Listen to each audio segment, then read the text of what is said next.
Hello everyone. आप सबका हमारे YouTube channel Urdu learning zone में दिल की गहराइयों से खुशामदीद है। आज की इस वीडियो में हम सीटेट के प्रीवियस ईयर क्वेश्चंस को ऑफिशियल आंसर की के मुताबिक तफसील से हल करेंगे ताकि हर सवाल का तसव्वुर कॉन्सेप्ट आपको अच्छी तरह समझ में आ सके। आप सबसे गुजारिश है कि वीडियो के आखिर तक हमारे साथ बने रहें, हर सवाल को तवज्जो से देखें और ख़ुद भी हल करने की कोशिश करें ताकि आप सीटेट के इम्तहान की बेहतर तैयारी कर सकें और इम्तहान में अच्छी कारकर्दगी दिखा सकें। तो आइए बग़ैर वक्त ज़ाय किए आज की वीडियो का आगाज़ करते हैं। हमारा पहला सवाल है, नीचे दी हुई इबारत को पढ़िए और दिए गए मतबादल में से किसी एक मुनासिब तरीन मतबादल का इंतखाब कीजिए। ये इक़्तिबास है और इसको पढ़ना है और इसी से आपको 91 से लेकर के 99 तक का जवाब इसी से आपको अखज़ करना है, देना है। इबारत क्या है? साइंस ने जमहूरियत की हिस्स को मजबूत किया है। इबारत को अच्छे से रीड कीजिए, क्योंकि साइंस का अमल सिलसिलावार होता है जिसकी वजह से साइंसदानों की एक आलमी बिरादरी कायम हो जाती है।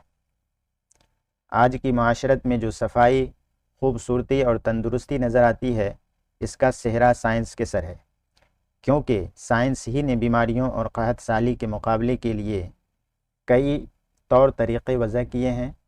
एक हद तक ज़्यादा पैदावार हासिल करते हुए कहत साली को रोका भी है। नक़्ल हमल के नए नए तरीक़े बताए हैं। वक्त और फासले के मसले को ख़त्म कर दिया है। सनअत व हिरफत में साइंस की बदौलत बड़ी तरक्की हुई है। दूसरे ममालिक में सामान फ़रोख्त करने के लिए खुशनुमा और ख़ूबसूरत मेयार का लिहाज रखा जाता है ताकि आलमी मंडी में इस सामान को पसंद किया जाए। ये हमारी इबारत है और इसी से अगला सवाल आपको इसी से आएगा और जवाब भी इसी से ढूंढ करके आपको देना है। तो सबसे हमारा पहला सवाल है, साइंस की बदौलत किसमें बड़ी तरक्की हुई? बताइए। पहला है सनाअत व हिरफत में, दूसरा है खेती बाड़ी में, तीसरा है मछली पालन में और चौथा है न्यू कलियाई ताकत में। बताइए इसका सही जवाब क्या होना चाहिए, क्या होगा?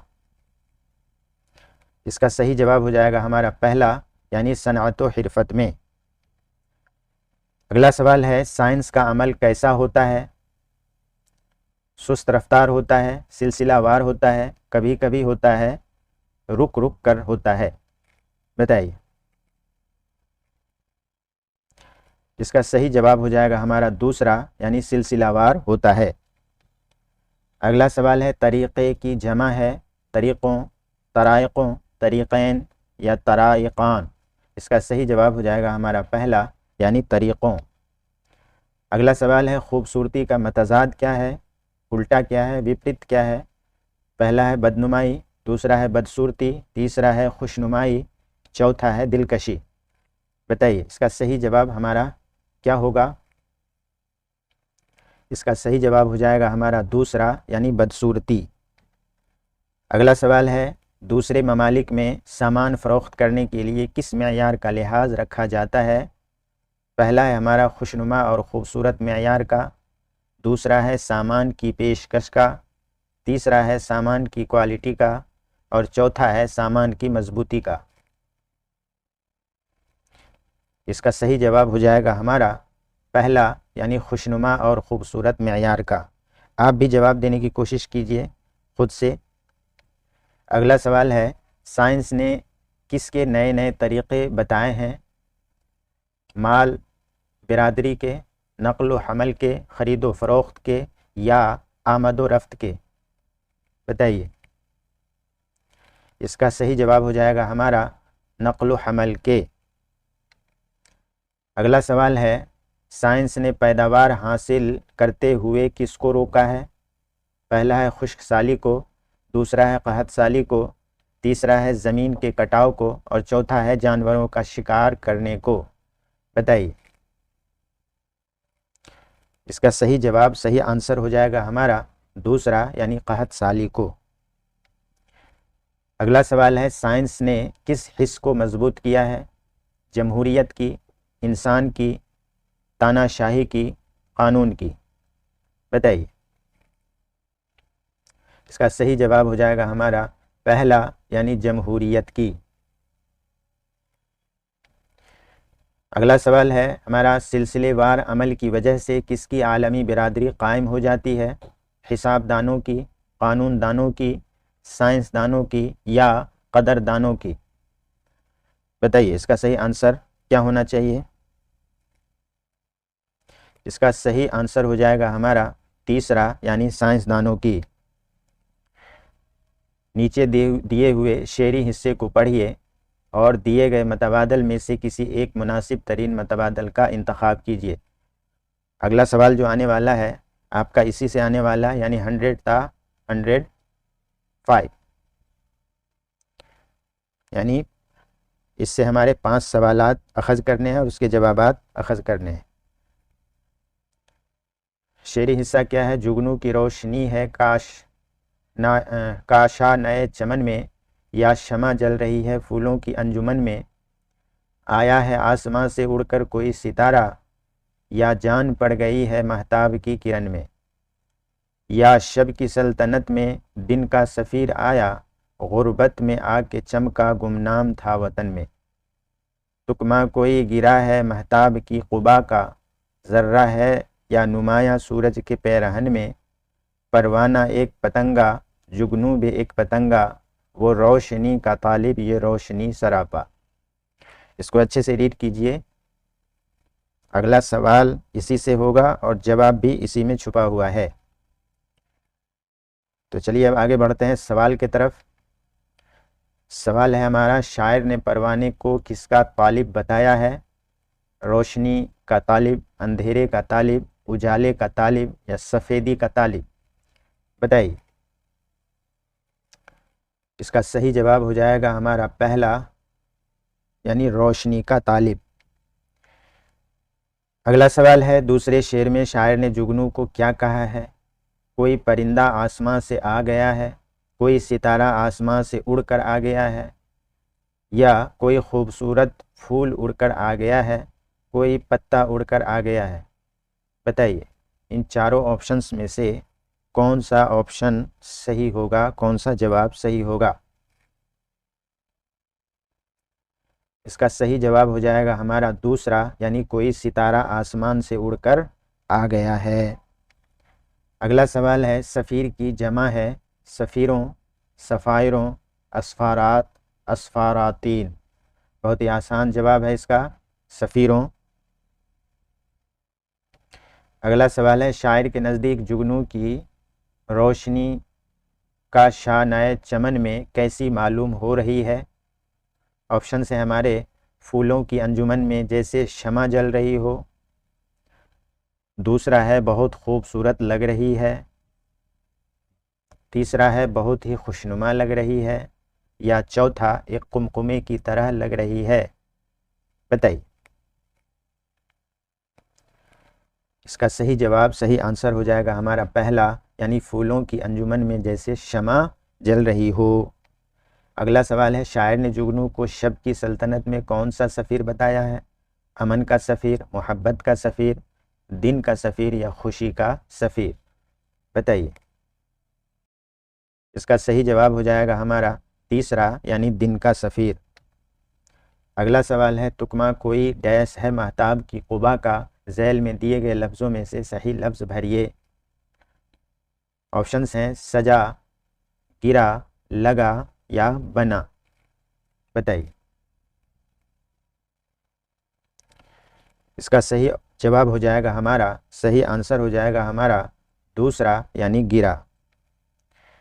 अगला सवाल है, एक बच्चा खुद से हत्ता के मौजू पर इज्तिमाई गौर व खोज के बाद भी एक इक़्तिबास भी नहीं लिखता है, ताहम बड़ों और दोस्तों हमजूलियों की रहनुमाई में वो इस तरह के इक़्तिबास लिखने की सलाहियत रखता है। इस तरह की रहनुमाई को क्या कहा जाता है? सवाल को अच्छे से रीड कीजिए और जवाब देने की कोशिश कीजिए। ऑप्शन से हमारे ताउन, हमजूलियों के ज़रिया तदरीस, तीसरा है हमजूलियों के ज़रिए काउंसलिंग, या चौथा टीम में तदरीस। बताइए।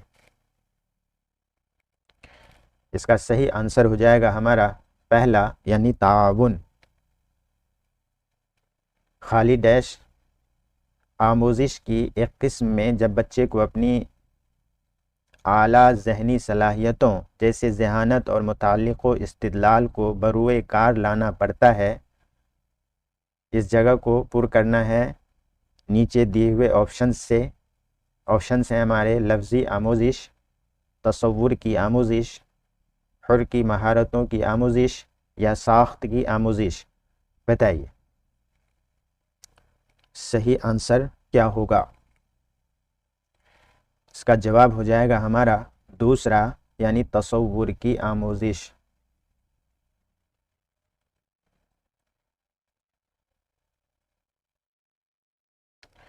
अगला सवाल है, एक उस्ताद की हैसियत से बच्चे की मजमूई तौर पर ज़ुबान के इस्तेमाल को सराहते हैं, गरचे बाज़ अल्फाज का तलफ़ुज़ उसने गलत किया है। आप अपनी क्लास में डैश तरीक़े को अपना रहे हैं। ऑप्शन हैं हमारे कुल ज़ुबान के, तरसीली, तामीरियत पसंद, साख्तियाती।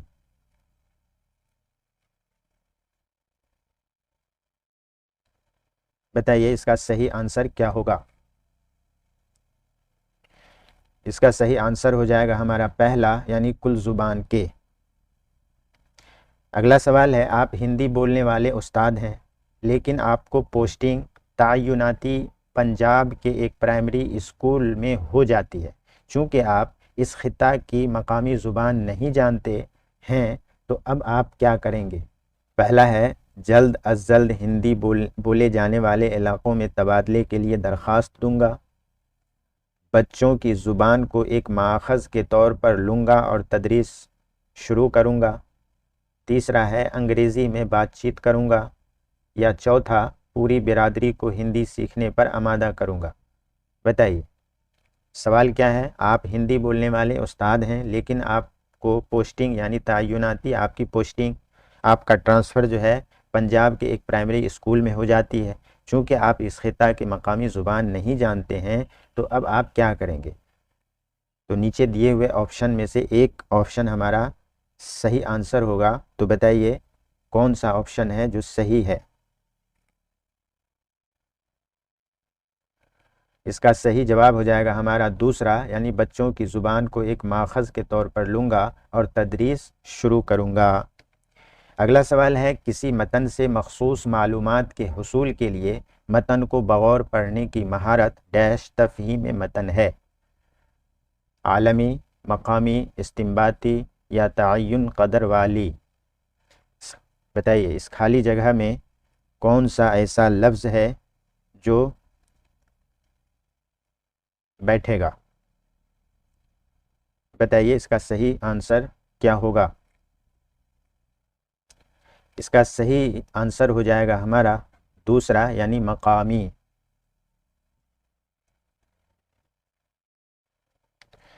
अगला सवाल है, ज़ुबान की आमोजिश में तशख़ीसी जांच का क्या मकसद होता है। ऑप्शन हैं हमारे तकमीली अंदाज़, क़दर के लिए सवालात बताना और मंसूबा बनाना। दूसरा है PTM में वालिदैन को मुत्तला करना और उनसे तवज्जो देने के लिए कहना। तीसरा है आमोज़गारों के तफ़हीमी खला को जानना और मुआवनती अक़दाम करना। या चौथा, तलबा के प्रोग्रेस रिपोर्ट में अपनी याफ़तों को दर्ज करना। बताइए इसका सही आंसर क्या होगा। इसका सही आंसर हो जाएगा हमारा तीसरा यानी आमोज़गारों के तफ़हीमी खला को जानना और मुआवनती इक़दाम करना। अगला सवाल है, दरसी किताब के बारे में दर्ज झैल में से कौन सा बयान दुरुस्त है। पहला है, दरसी किताब उस्ताद और तालिब इल्म दोनों के लिए आखिरी चीज़ है। दूसरा है, ये दरसियात में बयान करदा मकासिद के हुसूल में मुआविन होता है। तीसरा है, ये सेशन के लिए तालीमी सरगर्मियों की मनसूबा बंदी है। या चौथा, दरसी किताब की जगह कोई नहीं ले सकता। बताइए बताइए इसका आंसर क्या होगा। इसका सही आंसर हो जाएगा हमारा दूसरा, यानी ये दरसियात में बयान करदा मकासिद के हुसूल में मुआविन होता है। अगला सवाल है, दरज़ैल में से क्लासरूम की कौन से मश्क तलबा की बोली जाने वाली ज़ुबान की तरक्की में उस्ताद की मदद करती है। बताइए। उस्ताद के साथ मतन को रहनुमाई तौर पर पढ़ना। दूसरा ऑप्शन है ज़ुबानी याद करने के बाद नज़्म की इज्तिमाई क़िरात। तीसरा है रोल प्ले में शिरकत। या चौथा नए और नामानूस अल्फाज के दुरुस्त तलफ़ुज़ की मश्क। बताइए इसका सही आंसर हमारा क्या होगा। इसका सही आंसर हो जाएगा हमारा तीसरा, यानी रोल प्ले में शिरकत। अगला सवाल है, जब हम कहते हैं कि ज़ुबान मनमाना होती है तो हमारा मकसद क्या होता है। किसी ज़ुबान के लफ्ज़ और उसके माना में मौरूसी रिश्ता होता है।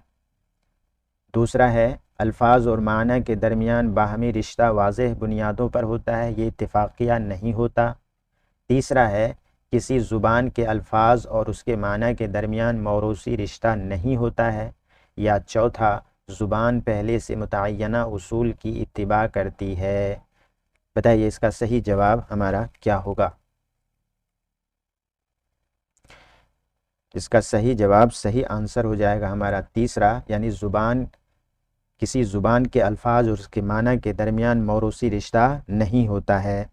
अब बढ़ते हैं अगले सवाल की तरफ। क़वाइद की तदरीस का इस्तिखराजी तरीक़ा वकालत करता है कि हमें पहले डैश चाहिए। बताइए, मिसाल पेश करनी, उसूल पेश करना, मुनासिब तरसील होनी या अमली मश्क होना। इसका सही आंसर हमारा क्या होगा। इसका सही आंसर हो जाएगा हमारा दूसरा, यानी उसूल पेश करना।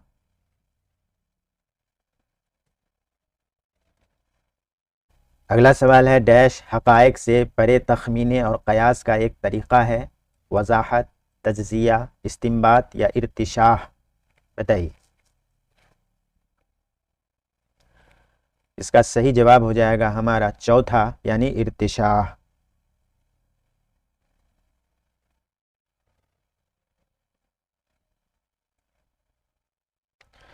अगला सवाल है, ज़ुबान के उस्ताद को आमोज़गारों की आज़ादाना तौर पर लिखने में मदद करनी चाहिए, क्योंकि आज़ादाना तौर पर लिखने का बुनियादी फ़ायदा ये है कि ऑप्शन है हमारे रवानी और तख्लीक़ी अंदाज़े लिखने में तलबा की हौसला अफजाई करता है।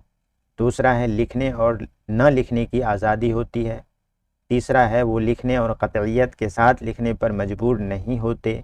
या चौथा ऑप्शन अपनी पहली ज़ुबान के ख़साइस को तहरीरी ज़ुबान में शामिल कर सकते हैं।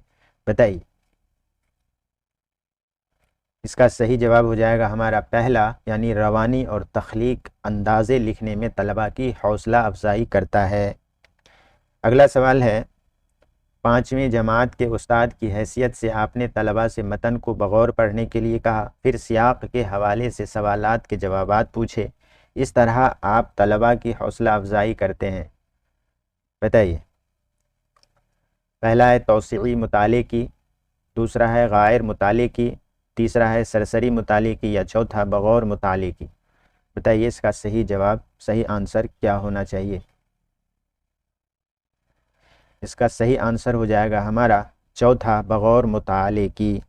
अगला सवाल है, ज़ुबान का इक्तिसाब इस वक्त होता है जब बच्चे को कवायद की तालीम दी जाती है, बच्चे को तर्जुमे की मश्क कराई जाती है, बच्चे को पढ़ने का मौका दिया जाए, या चौथा बच्चे को ज़ुबान से रूबरू होने का मौका मिले।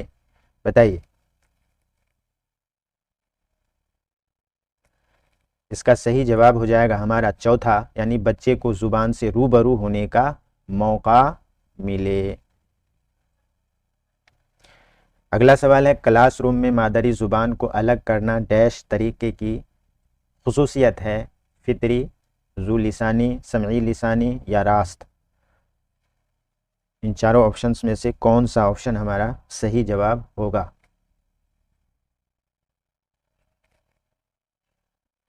इसका सही जवाब हो जाएगा हमारा चौथा, यानी रास्त। अगला सवाल है, नीचे दी हुई इबारत को पढ़िए और दिए गए मतबादल में से किसी एक मुनासिब तरीन मतबादल का इंतखाब कीजिए। 121 से 128 तक इसी से सवाल आपको आएगा और उसका जवाब इसी से आपको अखज़ करना है। तो इबारत को अच्छे से रीड कीजिए। इबारत है, चोटी को सर करने के लिए जाने वाली दूसरी टीम की वाहिद खातून मेंबर होने का शर्फ मेरे हिस्से में आया। मैं सुबह सवेरे 4 बजे उठ बैठी, कुछ बर्फ़ पिघलाई और चाय तैयार की और बड़ा हल्का फुल्का नाश्ता किया। सर्दी बहुत शदीद थी। मैं कोहे पैमाई के लिबास में अलबत्ता अपने आप को गर्म और महफूज महसूस कर रही थी। हम रस्सा बांधने बगैर चढ़ रहे थे। जमी हुई बर्फ़ से ढकी खड़ी ढलानें शीशे की चादर की तरह ठोस थीं। जुनूबी चोटी पर पहुंचने के बाद हवा तेज़ हो गई थी। सिलसिला कोहे चाकू की धार जैसा था। तो उम्मीद है कि आप लोगों ने अच्छे से रीड कर लिया होगा। तो जवाब देने की कोशिश कीजिए। हमारा सवाल है, बर्फ़ से ढकी खड़ी ढलानें किसकी तरह ठोस थीं? ऑप्शन है हमारे, पत्थर की तरह ठोस थीं, लोहे की चादर की तरह, या अल्मुनियम की चादर की तरह, या शीशे की चादर की तरह। इसका सही जवाब हो जाएगा हमारा चौथा, यानी शीशे की चादर की तरह। यहाँ इसका जवाब है। अगला सवाल है, मुसन्निफ़ा ने क्या पिघलाकर चाय तैयार की? दूध पिघलाकर चाय तैयार की, बर्फ़ पिघलाकर चाय तैयार की, स्टोव जलाकर तैयार की, या लकड़ियाँ जलाकर तैयार की। इसका सही जवाब क्या होगा? इसका सही जवाब हो जाएगा हमारा दूसरा, बर्फ़ पिघलाकर चाय तैयार की। अगला सवाल है, हल्का का मुतज़ाद है ज़्यादा, भारी, कम या थोड़ा। इसका सही जवाब हो जाएगा हमारा दूसरा। अगला सवाल है, मुसन्निफ़ा को चोटी को सर करने वाली कौन सी खातून मेंबर होने का शर्फ हासिल हुआ? पहला है दूसरी टीम की वाहिद खातून होने का, दूसरा ऑप्शन है पहली टीम की तीसरी खातून होने का, तीसरा है टीम की सबसे अच्छी खातून होने का, या चौथा टीम की बहादुर खातून होने का। बताइए इसका सही जवाब क्या होगा? इसका सही जवाब हो जाएगा हमारा पहला, यानी दूसरी टीम की वाहिद खातून होने का। अगला सवाल है, चाकू की धार जैसा क्या था? बर्फ़ की चट्टानें, सिलसिला कोह, बर्फ़ के तोदे, या बर्फ़ के पहाड़। बताइए। इसका सही जवाब हो जाएगा हमारा दूसरा, सिलसिला कोह। अगला सवाल है, जुनूबी चोटी पर पहुंचने के बाद क्या हुआ? हवा तेज़ हो गई, बर्फ़ का तूफान आ गया, आंधी आ गई, या हवा अचानक रुक गई। बताइए। इसका सही जवाब हो जाएगा हमारा पहला, यानी हवा तेज़ हो गई। अगला सवाल है, मुसन्निफ़ा किस लिबास में गर्म और महफूज महसूस कर रही थी? ऊनी लिबास में, रुई के लिबास में, कोहे पैमाई के लिबास में, या रबड़ के लिबास में। इसका सही आंसर हो जाएगा हमारा तीसरा, यानी कोहे पैमाई के लिबास में। अगला सवाल है, खातून की जमा है खवातीन, खवातान, खवातानियात, या खवातातीन। इसका सही आंसर हो जाएगा हमारा पहला। अगला सवाल है, नीचे दी हुई इबारत को पढ़िए और दिए गए मतबादल में से किसी एक मुनासिब तरीन मतबादल का इंतखाब कीजिए। 129 ता 135 तक इसी से सवाल है और जवाब भी इसी इबारत के अंदर है। इबारत क्या है? सोमदत्त ने जौ के दानों को खूब पीस लिया, उसके बाद एक घड़े में पानी भरकर एक चौराहे पर जा बैठा। वहाँ उसने लकड़हारों को जंगल से लकड़ियाँ लाते हुए देखा। वो बहुत थके हुए थे। सोमदत्त ने उन्हें पिसा हुआ जौ और पानी दिया। लकड़हारे बहुत खुश हुए। हर एक ने दो दो लकड़ियाँ दी। सोमदत्त ने ये लकड़ियाँ बाजार में बेच दी। उनके बेचने पर जो पैसे मिले उनसे कुछ और जौ खरीदा। दूसरे दिन फिर वो चौराहे पर जाकर बैठ गया। तो इसी से सवाल है कि बेचना का मतजाद क्या है?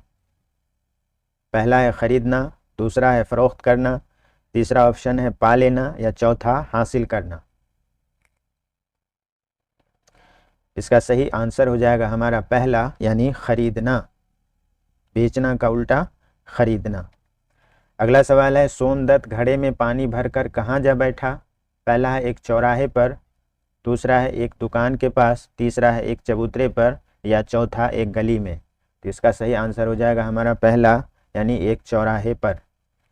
अगला सवाल है लकड़हारों ने सोमदत्त को क्या दिया? जड़ी बूटियाँ दी, रुपये दिए, लकड़ियाँ दी या सिक्के दिए। तो इसका सही आंसर हो जाएगा हमारा तीसरा यानी लकड़ियाँ। अगला सवाल है सोमदत्त ने थके हुए लकड़हारों को क्या दिया? उन्हें पिसा हुआ चना दिया, उन्हें पिसा हुआ जौ और पानी दिया, उन्हें पिसा हुआ गुड़ दिया या उन्हें पिसा हुआ सत्तू दिया। बताइए।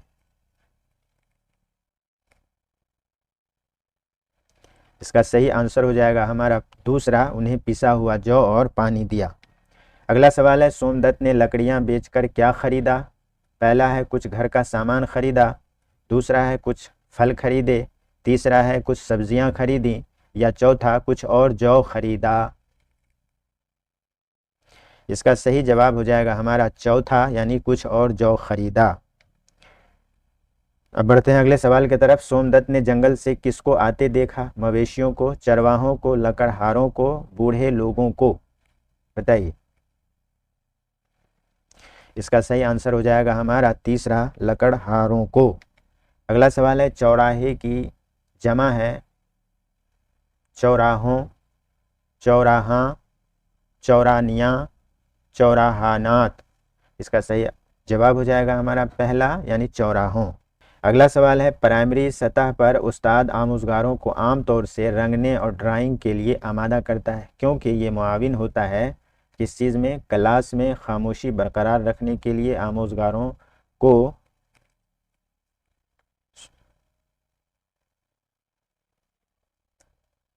मसरूफ़ रखने में।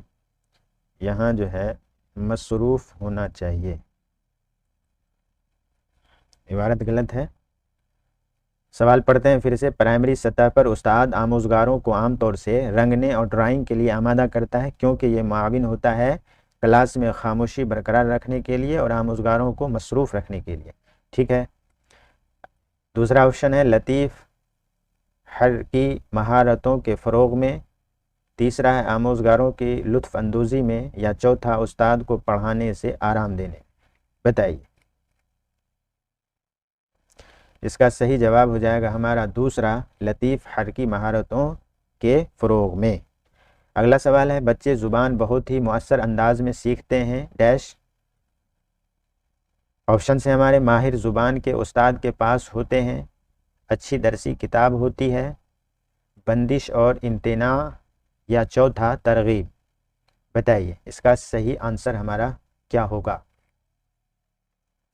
इसका सही आंसर हो जाएगा हमारा चौथा यानी तरगीब।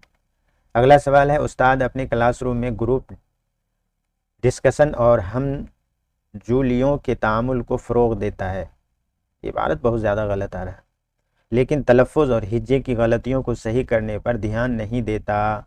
वो अपने क्लास में डैश तरीक़े को बरत रहा है। पहला है रिवायती, दूसरा है इस्तिफ़ाइयत, तीसरा है साख्तियाती या चौथा है तामीरियत पसंद। बताइए इसका सही जवाब क्या होगा? इसका सही आंसर हो जाएगा हमारा चौथा, तामीरियत पसंद।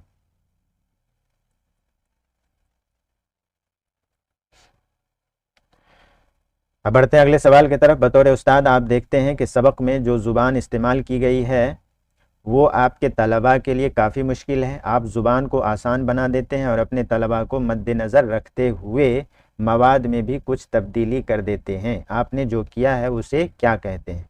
बताइए। उसे कहते हैं अपनाना, तताबुक पैदा करना, तअय्युन क़द्र या नज़रसानी। बताइए। इसका सही जवाब हो जाएगा हमारा दूसरा यानी तताबुक पैदा करना। अगला सवाल है आज इब्राहिम बहुत खुश है क्योंकि वो स्कूल जा रहा है, वो स्कूल जाने वाला अपने ख़ानदान का पहला बच्चा है, उसके ख़ानदान का कोई भी शख्स हत्ता कि उसके वालिदैन ने भी कभी स्कूल में दाखिला नहीं लिया। बताइए, इससे इब्राहिम डैश का आमोज़गार है, क्या पहली नस्ल, दूसरी नस्ल, हाशिया पर पहुँचे हुए, या चौथा अक़लियत? बताइए। इसका सही जवाब हो जाएगा हमारा पहला, यानी पहली नस्ल। पहली नस्ल।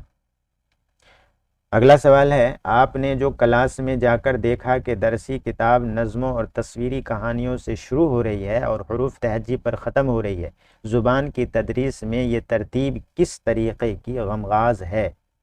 पहला है नीचे से ऊपर का तरीक़ा, दूसरा है ऊपर से नीचे का तरीक़ा, तीसरा है इस्तिफ़ाती तरीक़ा, या चौथा जमालियाती तरीक़ा? बताइए। इसका सही जवाब हो जाएगा हमारा दूसरा, यानी ऊपर से नीचे का तरीक़ा। अब बढ़ते हैं अगले सवाल की तरफ। जब ज़ुबान फ़ितरी अंदाज में बग़ैर किसी मुनज़्ज़म मश्क के सीखी जाती है तो उसे डैश कहते हैं, इल्मी फ़जीलत कहते हैं, इक़्तिबास कहते हैं, क़बूलियत कहते हैं, या आमोज़िश कहते हैं? बताइए। इसका सही जवाब हो जाएगा हमारा इक्तिसाब, यानी दूसरा। डैश की एक अहम ख़ुसूसियत ये है कि तलबा मसाइल को इज्तिमाई तौर पर जोड़ों या ग्रुप में हल कर लेते हैं। पहला ऑप्शन है तरसीली ज़ुबान की तदरीस, दूसरा है किरदारियत पसंद तरीक़ा, तीसरा है कुल ज़ुबान का तरीक़ा, या साख्तियाती तरीक़ा? बताइए। इसका सही जवाब हो जाएगा हमारा पहला, यानी तरसीली ज़ुबान की तदरीस।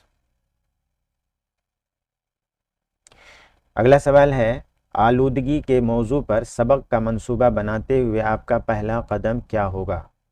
तारुफ़ी सवालात तैयार करना, मौजू को बार बार पढ़ना, तदरीस के इमदादी अशिया का इंतखाब करना, या चौथा मकासिद का तयन? बताइए। इसका सही आंसर बताइए क्या होगा? इसका सही आंसर हो जाएगा हमारा चौथा, यानी मकासिद का तयन। अगला सवाल है, उस्ताद अपने तलबा से पानी पर एक इक़्तिबास लिखने के लिए कहता है। हर तलबा आपस में बातें करने लगते हैं कि साइंस और समाजी उलूम की क्लास में इस हवाले से क्या पढ़ाया गया था, फिर वो पानी पर इक़्तिबास लिखना शुरू कर देते हैं। ये डैश एक मिसाल है। मुस्तअमल ज़ुबान की, साइंस की ज़ुबान की, तीसरा है दरसियात से मावरा ज़ुबान की, या चौथा तरसीली तरीक़ा? बताइए। इसका सही जवाब हो जाएगा हमारा तीसरा, यानी दरसियात से मावरा ज़ुबान की। अगला सवाल है, आपकी पैदाइश और परवरिश ऐसे गांव में हुई है जहां सब लोग हिंदी बोलते हैं और आप भी स्कूल गए बगैर हिंदी का इस्तेमाल करने लगते हैं, और जब आप बाद में स्कूल जाते हैं तो उर्दू, अंग्रेज़ी, हिंदी और संस्कृत में पढ़ते हैं। अब आप अंग्रेज़ी बड़ी रवानी से बोलते हैं। अब आपकी पहली ज़ुबान क्या होगी? पहली ज़ुबान क्या होगी? अंग्रेज़ी होगी, हिंदी होगी, उर्दू होगी, या संस्कृत होगी? इसका सही आंसर हो जाएगा हमारा दूसरा, यानी हिंदी। अगला सवाल है, उस्ताद अपनी क्लास में छाता, बर्तन, बैलन और दूसरी हकीकी चीज़ें लाता है और तलबा से इन चीज़ों की वजाहत दो या तीन जुमलों में करने के लिए कहता है। उस्ताद जिन चीज़ों को क्लास में लेकर करता है उन्हें तकनीकी तौर पर क्या कहा जाता है? करता है यहाँ आता है होना चाहिए था। बताइए। ज़ुबान के मवाद, तदरीसी आलात या रेलिया? इसका सही आंसर क्या होगा? इसका सही आंसर हो जाएगा हमारा चौथा, यानी रेलिया। अगला सवाल है, अफ़आल की तदरीस के लिए आप अपने क्लास में दो तस्वीरों का इस्तेमाल करते हैं। एक तस्वीर 15 साल पुरानी है और एक अभी फ़ौरन आपने खींची है।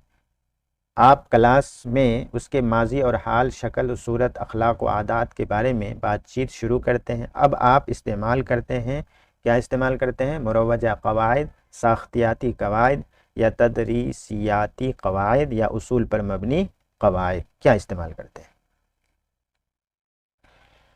इसका सही जवाब हो जाएगा हमारा तीसरा, तदरीसियाती कवायद। अगला सवाल और आखिरी सवाल है, किसी ख़ास क्लास या कोर्स के अख्ताम पर तलबा की हासिल करदा मालूमात, महारत और रवैये को बयान करने वाले बयानात खाली डैश के तहत आते हैं। तो ऑप्शंस हैं हमारे तदरीसी माहसल, आमोजिशी माहसल, अदद शनासी माहसल या बुनियादी ख़वानदगी के माहसल। बताइए, इसका सही आंसर हो जाएगा हमारा दूसरा, यानी आमोजिशी माहसल। नाजरीन, उम्मीद है कि आज की ये वीडियो आपको सीटेट के प्रीवियस ईयर क्वेश्चन सवालात समझने और इम्तहान की तैयारी में मुफीद लगी होगी। अगर वीडियो पसंद आई हो तो इसे लाइक करें, अपने दोस्तों के साथ शेयर करें और हमारे चैनल उर्दू लर्निंग ज़ोन को सब्सक्राइब करना न भूलें। मज़ीद ऐसी ही तालीमी वीडियोज़, मॉडल सवालात और मुकम्मल तैयारी के लिए हमारे साथ जुड़े रहिए। इंशाअल्लाह अगली वीडियो में एक नए मौजू के साथ दोबारा मुलाकात होगी। तब तक के लिए अल्लाह हाफिज़ और कामयाबी आपका मुक़द्दर बने।